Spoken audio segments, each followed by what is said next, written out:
Jibu basi. Mheshimiwa Mkuu wa Mkoa, kwa sababu na mimi nipo katika usimamizi wa mradi.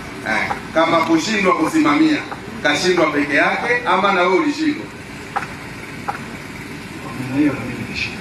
Na wewe ni kuondoe leo? Jibu swali langu ndio au hapana. Utakachojibu ndicho nitakachokifanya.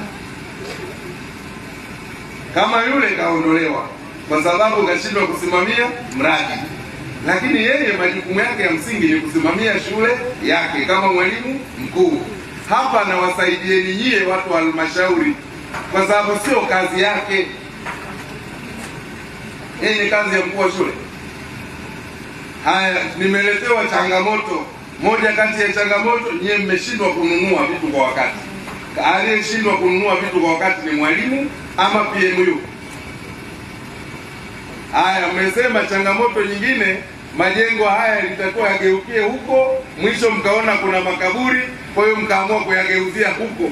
Aliyosababisha hayo ni mwalimu? Hapana. Haya, mkuu wa afisa elimu yuko hapo ofisini.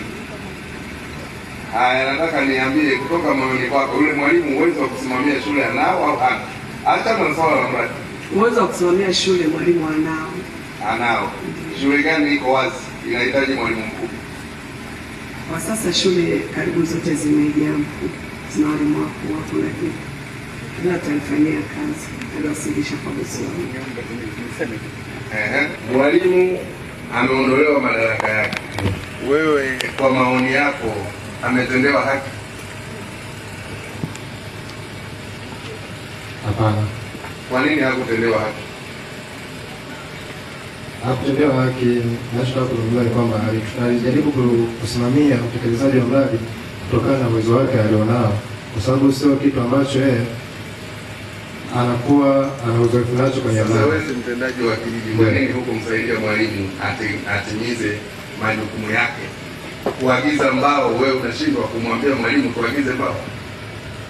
Mheshimiwa Mkuu wa Mkoa, tumefanya jitihada zote za kuwasiliana na wazabuni kwa ajili ya kuleta matilio, na tulikuwa tukifanya hivyo, tukiwapigia simu changamoto, wanapokea simu na kuahidi kama mzigo utakuja baada ya siku 2, bado mzigo haufiki. Ulikuwa unaandika kwa maandishi na kupeleka kwa mkurugenzi kwamba kuna 1, 2, 3, 4?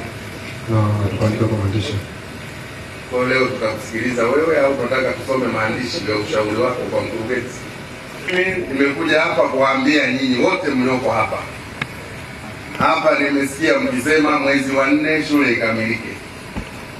Hapa hii shule tunataka mwisho wa mwezi wa 3 shule hii iwe imekamilika. Anayehusika kuikamilisha hii shule kila mtu anajua. Aje alale hapa, aje ashinde hapa. Ikiwa ni idara, akiwa ni mkurugenzi, wewe mhandisi, mheshimiwa mkuu wa wilaya, kama ni dasi, hii shule tunataka mwezi wa 3 iwe imekamilika. Hatutataka Kiswahili kwamba hakuna bao, hakuna nini, mfumo unasumbua. Swala la mfumo nilishasema ni uongo. Mfumo ukiandika, kama mtu hajaomba, hapa kijijini mnaweza kuita mafundi wa kijijini, nani anataka kazi ya kujenga hapa, halafu anachukuliwa yeye, anapelekwa pale Magu, kwa dakika 10 anaingizwa jina lake kwenye mfumo, anaomba na mnampa majibu kwamba tumekuteua wewe kuwa mhandisi pale, uende ukajenge. Kwa hiyo PMU anajua, watu wa manunuzi. Kwa hiyo kuchelewesha mradi kwa maana ya kusema mfumo nesti, huo ni uongo na haukubaliki.